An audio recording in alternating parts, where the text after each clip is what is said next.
Only three important topics, that is anemia, then we have leukemia, and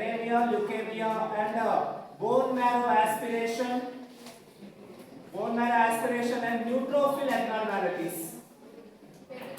Yes, neutrophil abnormalities. Okay.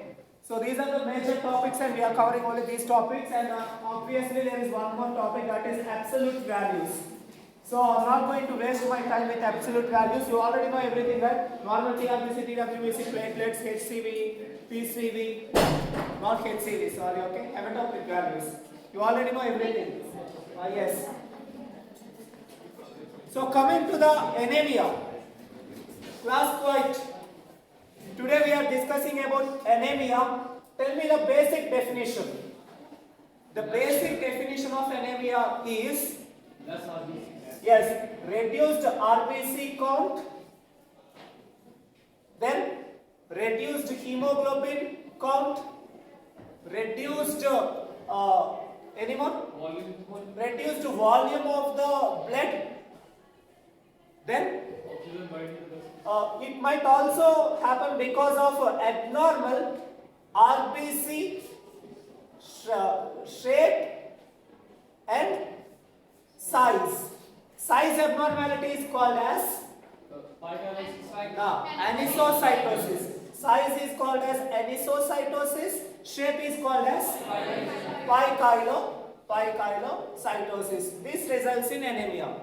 Right? This is the basic definition. Anemia is classified as reduced RBC count, HB, or volume of the blood, either due to these things or due to shape and size abnormality of red blood cell. Anemia can be triggered. Right? Then you need to add a few points in definition. You need to write few symptoms of the patient. What will be the basic symptoms of anemia? Basic symptoms of anemia. Yes. Pale skin color, then breathing abnormalities, fatigue, weakness, then having some lethargic activities, laziness. So all these are attributed to anemia. So this is the definition of anemia. Is everything clear? Right? So what leads to anemia? What factors contribute to anemia? See, definition itself will say everything. What leads to anemia? Why these things are occurring? It occurs due to nutritional deficiency, infection, genetic, environmental, or unknown factors can lead to anemia.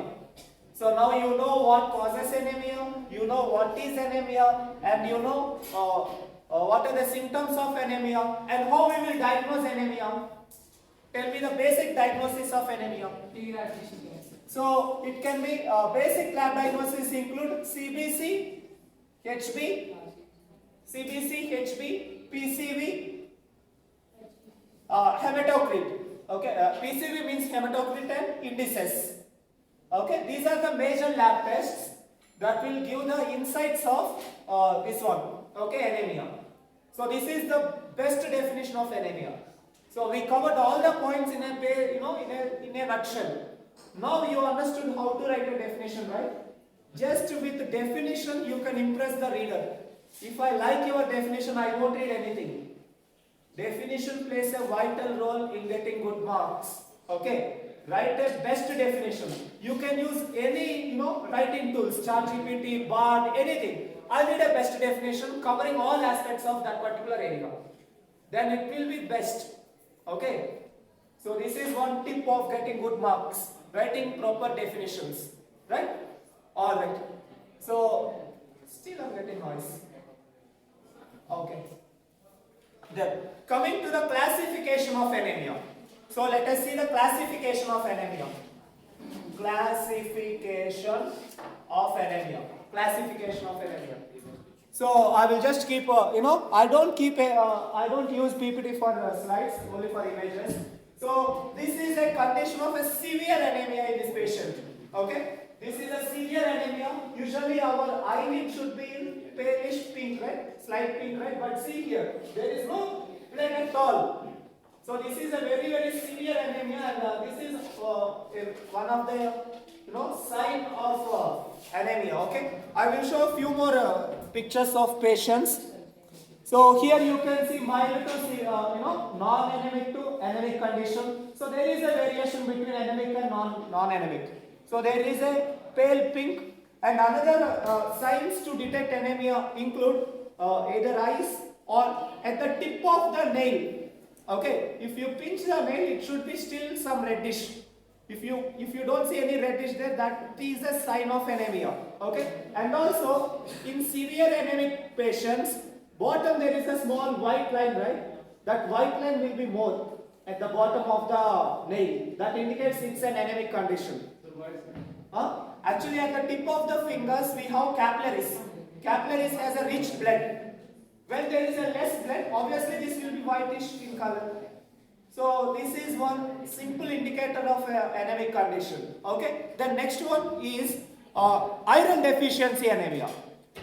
In the diet, there is no proper iron. When I say iron, not a rusted nail keeping in food and eating the. Okay, it's a dietary iron that is in the organic state, ferritin, etc. So yeah, in this patient, she was exposed, kwashiorkor means it is a severe nutritional deficiency condition. Okay. I think I have shared one of my kwashiorkor story with you, right? I have a good friend, my BSc classmate. His name is Varprasad, and he has a mama means his mother's brother. He has a son. Okay, he is a 7 months old baby boy.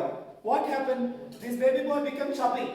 He became a swelling. Okay, so they took to few hospitals. They tried many diagnoses. They given they tried with a kidney problem. They tried with many things. They spend a lot on government hospital, private hospitals. Then what they did? They're okay family, middle class family. Okay, they are not poverty. They are not poor. So they took the baby as a last chance to a government hospital, and what they said, baby has malnutrition. Baby has malnutrition. You are not giving, only giving milk supplementary, but they are not giving others. Okay, overcaring lead to a kwashiorkor. Okay, a simple nutritional deficiency. Actually, there is a sad ending. Baby has been expired in a week after admitting in hospital. Just nutrition lead to baby's death. When the mother identified this in the beginning, when she given proper meals, oats, these food properly, baby might be survived. Just because of diet, baby has been died. Okay, so kwashiorkor will show symptoms of swelling. So these are the dietless diseases actually, asymptomatic misleading diseases. The symptoms looks like other diseases. When I saw swelling, I thought kidney issue. But actually this is a basic nutrition deficiency. How nutrition deficiency lead to swelling? Because oncotic pressure. Do you remember? In the blood vessel there are proteins. Proteins will exert some pressure. When there is less proteins, the fluid will leak into the subsurface tissues, resulting in more swelling. So yeah, there will be abdominal swelling. In this woman also there is a swelling of hands. Okay, and there is overall body has swellings actually. Okay, so this is a kwashiorkor. Obviously, one of the factor in kwashiorkor will be iron deficiency. So a simple iron deficiency can kill you. See? So anemia looks simple. It looks like less red blood cells. When we are not diagnosing anemia at right time, we will lose our beloved patient, beloved persons. So we need to be cautious with anemias.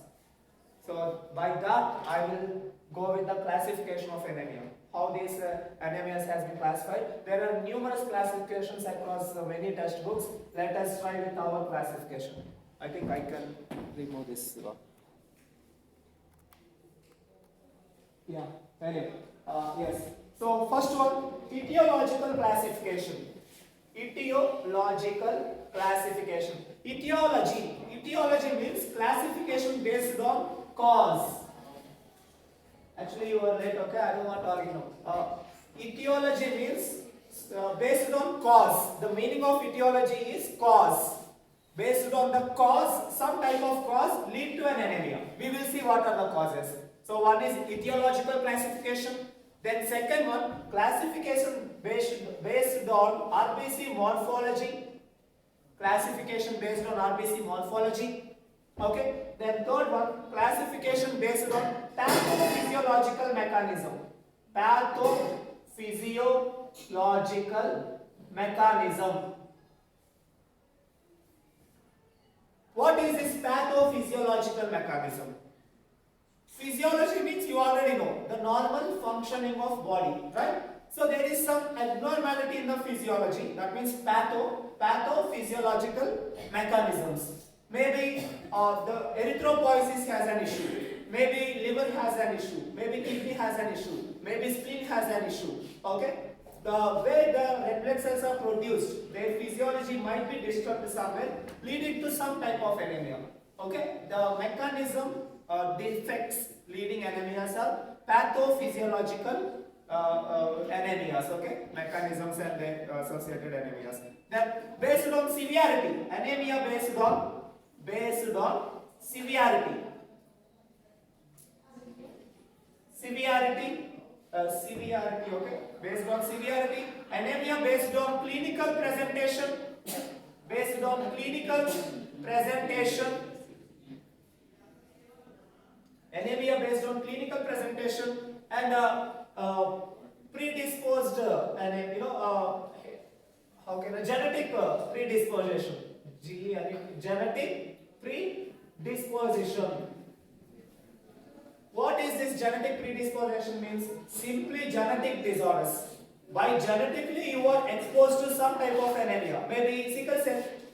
It's a genetic anemia, okay? Sickle cell, spirocytosis, hereditary spirocytosis, G6PD, all these are genetic related issues. Okay, so yeah, this is a genetic predisposition causes. Close the door, Shira. Clinical presentations. Based on clinical presentation and genetic predisposition. Genetic predisposition. Okay? Okay. So coming to the etiological causes of anemia. So what are the etiological causes leads to anemia? Okay? Write down etiological causes. There are many things actually. First one, nutritional deficiency. Nutritional deficiency leads to an anemia. Can you give examples of nutritional deficiency now? Give few examples. Very good. Iron deficiency anemia. Examples include iron deficiency anemia. Then vitamin B12. Very good. Vitamin B12 deficiency. Listen. Vitamin B12 deficient anemia is called as pernicious anemia. Pernicious anemia. Vitamin B12 deficiency anemia is called as pernicious anemia. Please keep in mind. Pernicious, P-R-N-E-C-I-O-U-S, pernicious anemia. That is vitamin B12 deficiency anemia. Okay, there is one more vitamin B9. Okay, vitamin 9. Folic acid, that's what I'm telling you. The third one is folic acid deficiency, that is vitamin 9. Okay, vitamin B9. So folic acid deficiency are 3 nutritional deficiency anemias. Okay, iron, vitamin B12 and folic acid leads to nutritional deficiency anemias. Okay, you just give me some basic understanding. What might be the lab diagnosis of this anemia? What is the common lab diagnosis we will opt for assessing an anemia? Obviously, first we will go with the CBC. Okay, CBC include RBC count, WBC. We can do all the CBC. We are doing them. What other tests you will perform? Hemoglobin estimation. Iron, very good. Someone said total iron binding capacity test. Okay, TIBC. Total iron binding capacity test or iron. Yes, sir. ESR. See, Actually, ESR itself cannot give a status of anemia. ESR is used for inflammation, but yes, we can use ESR. ESR will give some insights. Okay, ESR. Then PCV. Go with normal first. PCV, ESR. Then indices, peripheral blood smear. Then what else you will go for detection of anemias? Now tell me. Apart from this. Will you go for biochemistry test? What biochemistry test we can do to assess anemia? TIBC, yes. TIBC is biochem test. Any more? Okay, direct, indirect TIBC. That is, I agreed. Any more? Vitamin assays. We need to check all vitamins. Vitamin B12. We need to check the levels of B12, levels of B9. That means folic acid. We need to check. Any more? Yes, sir, we wrote it. Any more?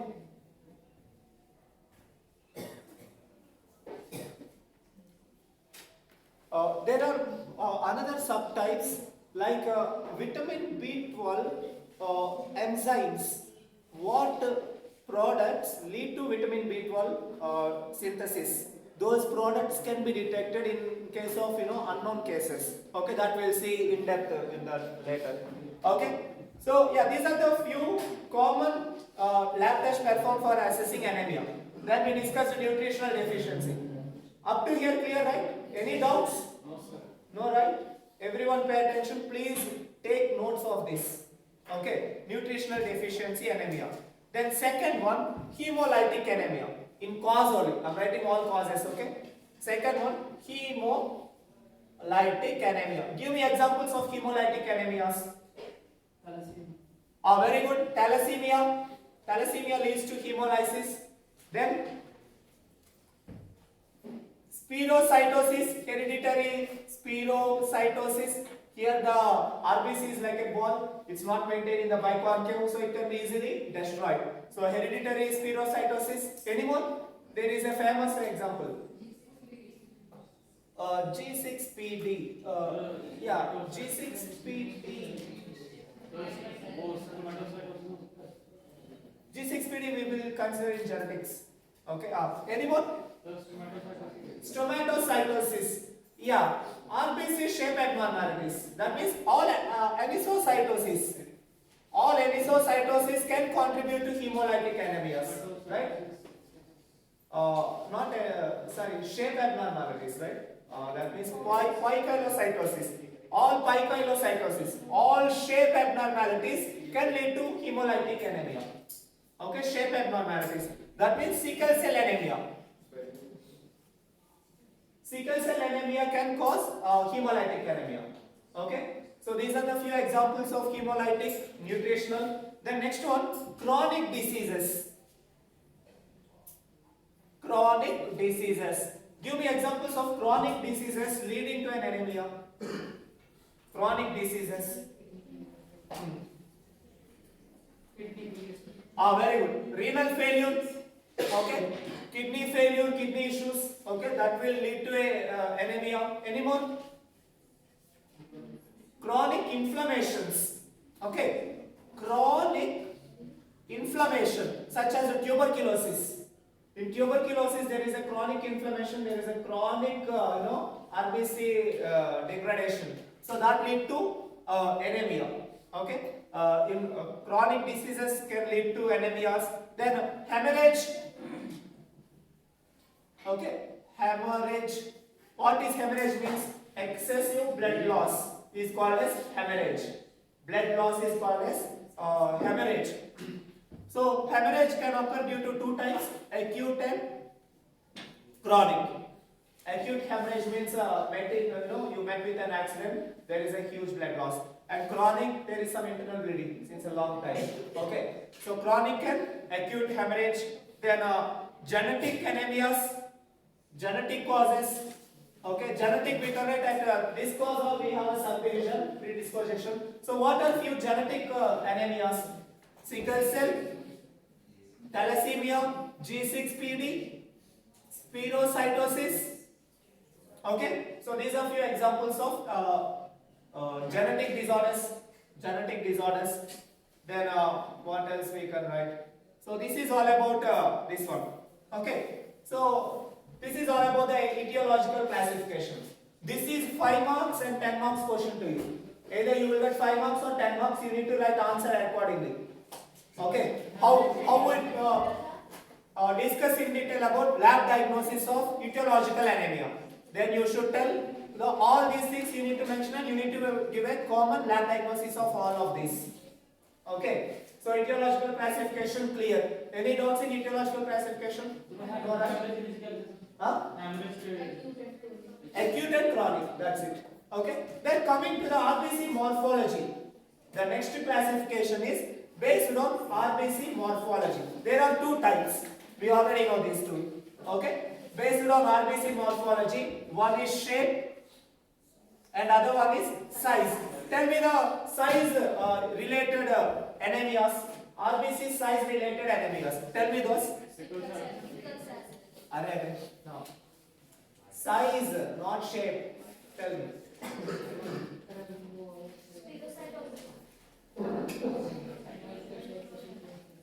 Yes, MCV values. Now tell me.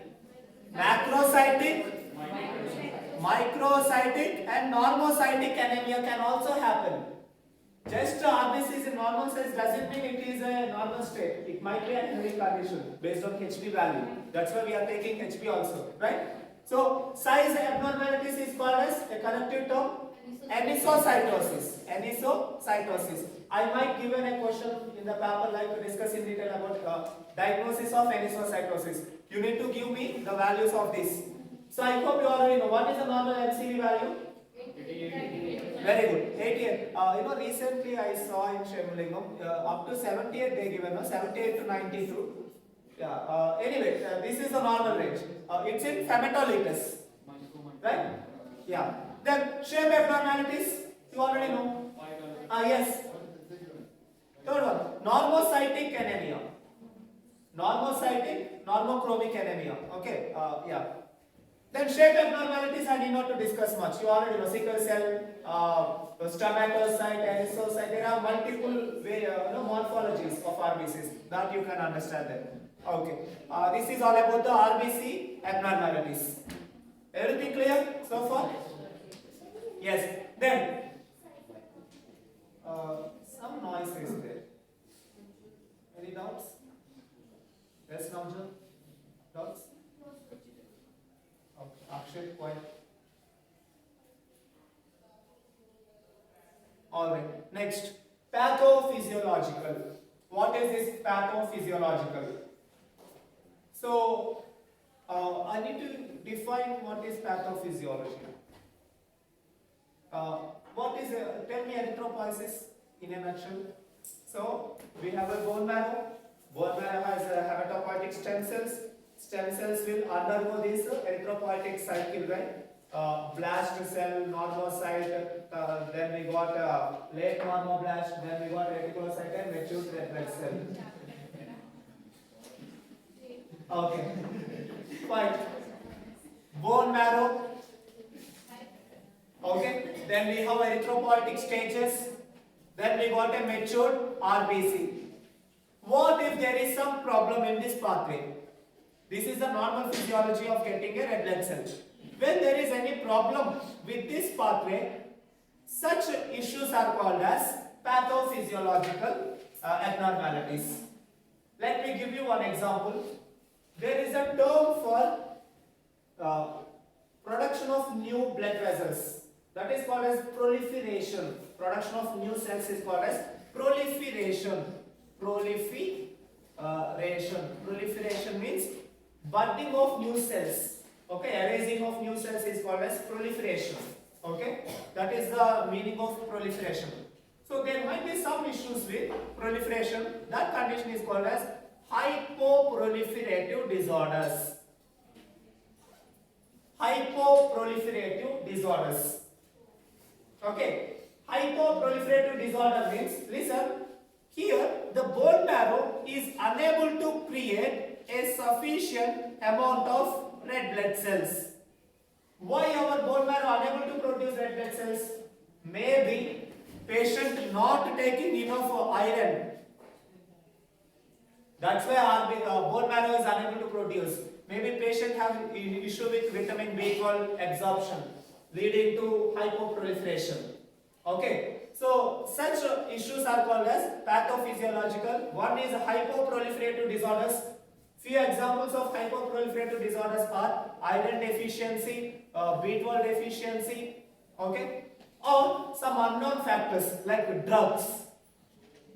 When you taken some drugs that will interfere with the RBC production, then that leads to an anemia. Okay, drugs like what is that? I forgot. Quinines. Quinines are used for malaria. You know, malarial drugs are very dangerous. Malarial drugs can induce anemia. You know why? Because malaria parasite resides in the RBC. And we are creating a drug that will destroy the RBC membrane first before killing the parasite. Okay, so obviously when you are taking malarial tablets, there is a chance of getting anemia because these tablets will affect the RBC production. That's why parallel to the malaria patients, where we will give tablets and we will give vitamin B12 syrup, folic acid supplementation. So we are managing both. We are destroying his cells and we are supplementing things to produce the blood in the body. Okay, there is a balance between them. Yeah. Pathophysiological. Clear, right? Yes. Now, Joe. Sir, hypoproliferation may जो bone marrow होती है वो blood produce नहीं कर पाती. No, it will produce, but the rate of production will be decreased. Normal से decrease. Yeah, normal से decrease. Since Navjot said, I'm writing here, when the bone marrow completely stops producing blood cells. When the bone marrow completely stopped producing blood cells, that anemia is called as aplastic anemia. Bone marrow failure is called as aplastic anemia. Okay? In what conditions bone marrow failure might happen? Okay, some of the reasons to get aplastic anemia is obviously cancers, leukemias. Okay, so leukemias lead to a aplastic anemia. It's a bone marrow cancer. Okay, leukemias are there. Multiple types of leukemias are there. Actually, we have myeloid leukemias and lymphoid leukemias. ML. Okay, myeloid leukemia and lymphoid leukemia. If myeloid leukemia is acute, that is called as AML, acute myeloid leukemia. If it is chronic myeloid leukemia, then we here also acute chronic. Acute lymphoid leukemia, chronic lymphoid leukemia. See, anemia itself is very big. That's why I'm not touching that. Leukemia leads to a anemia. Okay. Cancer leads to anemia. That's it. Okay, leukemia is cancer. The cancer happened at bone marrow site, so bone marrow unable to produce cells. That is aplastic anemia. But bone marrow cancer is not there, but supplementation is not there. Okay, iron is not there, so less proliferation. Clear? Any doubts? No, sir. Everything actually basics only. You will feel boring actually if you know all these things. Okay, next topic. In pathophysiology, first one I discussed hypoproliferative disorders. Then second one, hemolytic anemias. Something causing hemolysis. Hemolysis at the site of physiology. Okay. Some physiological parameters causing cells to destroy. The cells are destroying because of some physiological parameters. Can you guess any examples? Very good. Who said now? Spleen? Yes, sure. So there is an issue with the spleen. Spleen became a fibroid. Fibrosis of spleen means spleen became hard. Okay? Spleen became a hard. So it should be like a spongy so the blood can easily filter. Okay, or it will die. Since it's become fibroid, the cells will be trapped and normal cells also will be destroyed in the spleen. Okay, so yes, so splenic fibrosis is one condition, SPLENIC. Splenic fibrosis, that means hardening of spleen results in anemia. And another examples are Autoimmune hemolysis. Autoimmune hemolysis. Some antibodies in the body targeting red blood cells and they are destroying cells. Our own antibodies destroying our own cells. That will be seen in some conditions, okay, like rheumatoid arthritis, HDN, hemolytic disease of newborn. So write down autoimmune hemolytic disorders such as HDN, erythroblastosis, fetal cyst, then that's it. This is sufficient, okay? Yeah. Is everything clear so far? Okay. Autoimmune HDN, hemolytic disease of newborn. HDN means yes. For? I understood. This one. Autoimmune, you are trying to say. Autoimmune disorders. Yes. Listen. How can I give a basic example? HDN. Okay, listen. We got a newborn baby. Mother sent some deadly antibodies to the baby. Okay? Neonate. So these mother antibodies targeted baby red blood cells and the red blood cells has been destroyed in a newborn baby. This condition is, everyone knows this condition. Just born baby has jaundice. Jaundice to just born baby. Why a just born baby got a jaundice? How a just born baby's cells has been destroyed? Maybe mother's immune system attacked the baby. Antibodies has been developed as RH antibodies to be precise. Okay? Yeah, there are some antibodies that will kill cells. Okay, that's it. Yes. Next one. What is the next classification? Based on severity. You already know mild, severe, and mild, moderate, and severe. The overall anemia can be given as a 3 categories: mild anemia, moderate anemia, and severe anemia. I just want to know, even I don't know this one. I just want to learn about it. How they classify mild, moderate, and severe. How they classify this into mild anemia, this and that. Okay. They classify mild, moderate, and severe anemia based on HB value, HB content. Okay. Around 11 to 12 mild. Okay, 10.5. 10.5 is anemia only. Keep in mind. 11 to 12 is mild. Moderate. Maybe 10 to 12, moderate will be 11 to 12.5, and severe less than 9. Keep in mind, less than 9 we will assume patient will die also. Less than 9 HB, very very dangerous. You know why? During this less than 9 HB, patient conscious, he will lose the consciousness. He can easily, he can collapse on the floor. Because the tissue is not getting enough oxygen, especially the tissue of brain. Okay. Yes, I asked. HB. But sir, female can settle near about 9. So yeah, gender issues will be there. Gender distribution will be there. Okay. Sorry, I got different, right? 11 to 12, 10 to 11, and less than 9. Mild, moderate, and severe. Yes. Less than, sir? Less than 9 grams per deciliter. Okay. So how we are categorizing is again varies dependent on male, female, age. Okay. Females will have slightly different ranges. Males will have slightly different ranges, and the age also. Babies will have more HB. Adults will have less, old. Is it clear? Yes, sir. Based on severity. Then next one. Based on clinical presentation. What is this clinical presentation? 2 types are there. Symptomatic and asymptomatic. Symptomatic and asymptomatic. Patient has anemia but he is not showing any symptoms. Okay. That is asymptomatic anemia and symptomatic anemia. Yes. Clinical presentation. Based on clinical presentation, there are 2 types of anemia. symptomatic anemia and asymptomatic anemia. Okay? Symptomatic anemia, we will see symptoms in the patient, whereas in asymptomatic, we won't see any symptoms. See that Shivani nicely enjoying there.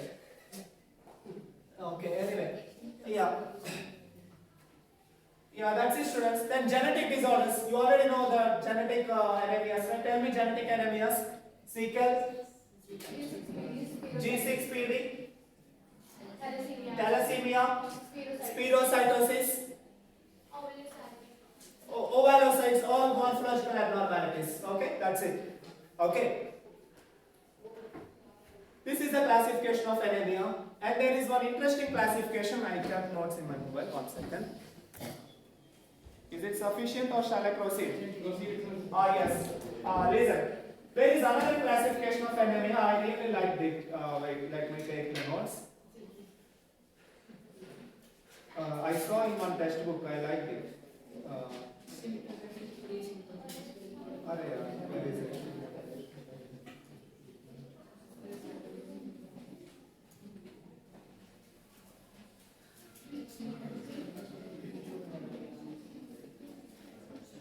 Yes. Now listen.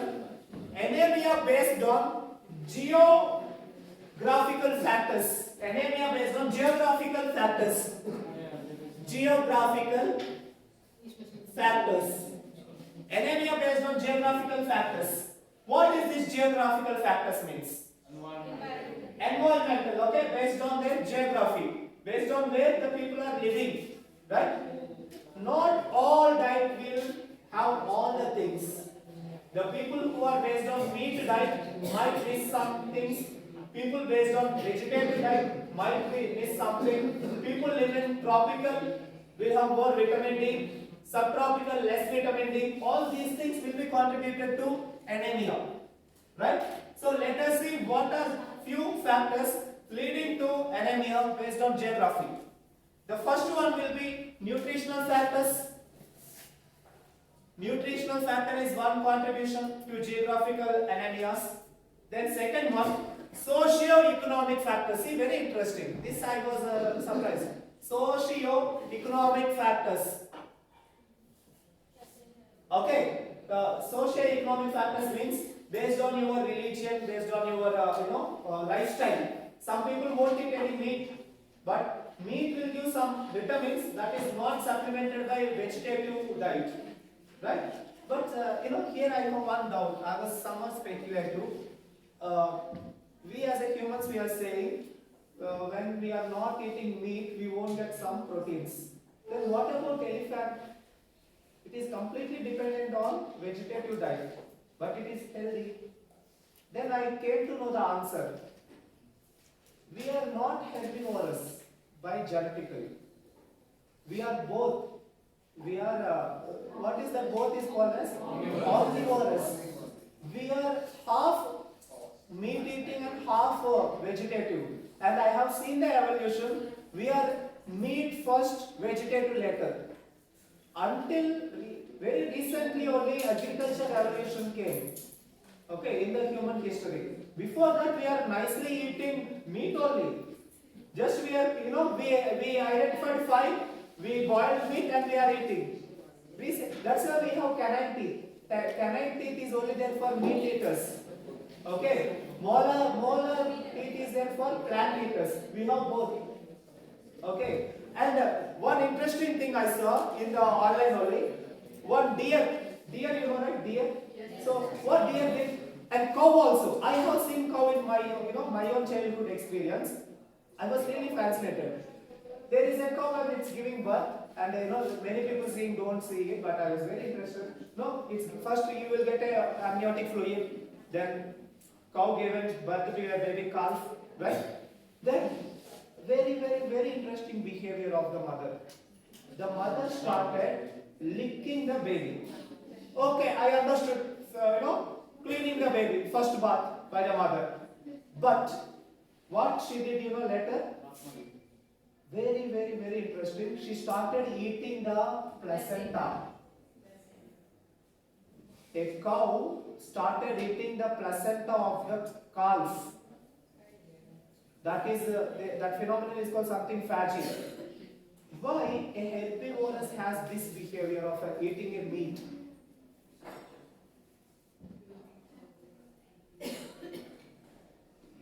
You know what is the reason? That placenta has a high content of stem cells, and those stem cells will enhance the baby, and the lost reproductive system will be regenerated because of this placenta. And somehow nature knows how to deal with medicine naturally. No one said there are stem cells, but if no, okay, there are some instincts that's keeping us alive. Very interesting. Yeah, socio-economic factors lead to anemia. Okay, back to the subject. You should do all these things. Very interesting things. I don't know what. Okay, next one. Not anything with these things. Okay, socio-economic. Next one is infectious diseases. At the end of the day, if you argue whether it's a vegans good or this one, that argument is not applicable to humans actually. We are both. Okay, simple. Yeah. Infectious diseases. Some region has some type of infectious diseases. In Africa, there is a huge prevalence of malaria. Okay, Africa is a continent, keep in mind, it's not a country. So some countries of Africa has some malaria predisposed. So obviously there will be an endemic condition. Okay, to compensate such malaria, those people has evolved to escape malaria parasite by having a sickle-shaped RBC. Malaria parasite cannot attack a sickle-shaped RBC, but sickle anemia will have an anemic. It's an anemia actually. Sickle cell anemia, right? So that is one contribution. Infectious diseases leads to anemia. Then geographical location. We already know the location where they are there. Okay, tropical, subtropical, polar. Then cultural diet habits. Cultural diet habits can lead to anemia. Okay, socio-economic means the wealthiness of that particular region. Overall people, the economic status, socio-economic status. Socio-economic means the wealth, rich or poor. Culture, this is the culture, you understood, right? It's a combination of lifestyle and morals. Yeah, so culture can lead to an anemia. Like Brahmins, let's take it, okay? Pure vegans, okay? But they are exposed to some diseases because of their vegan diet, okay? Like vitamin B12 can be get by fish diet, but when you are purely based on this, there is no alternate for vitamin B12 in vegan diet. Of course, some beans have, but limited source only. Yeah, that is one thing. Then healthcare infrastructure. Okay, when there is no proper healthcare, obviously there will be an anemia. And government policies. Thankfully, India, whatever you just scold or you just dislike our India, but India has the best healthcare system across the world.